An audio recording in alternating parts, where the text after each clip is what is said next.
আসসালামু আলাইকুম এভরিওয়ান। আশা করি আপনারা সব ভালো আছেন। যে যেখানে আছেন আমিও ভালো আছি। অনেক দিন পর আপনাদের সামনে একটা ভিডিও লইয়া আইলাম। আসলে তো আমি এখন ভিডিও তেমন দেই না, ভিউ নাই এর কারণে। ঠিক আছে, অসুবিধা নাই। দেখো আমি স্টার্ট করতেছিলাম।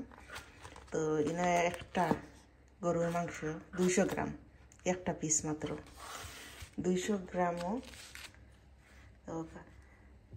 £6 60 ফেনি এক পিসের দাম।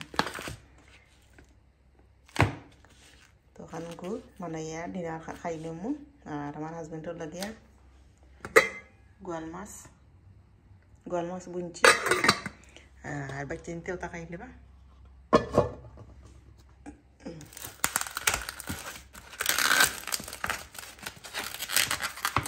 এক পিসের দাম এগুলা £6 60 ফেনি। £6 আমরা দেখুন তো 1000 টাকা হইব। রেস্টুরেন্টে যদি নিতাম তারা বেশ হয় তো £15-16 হইব।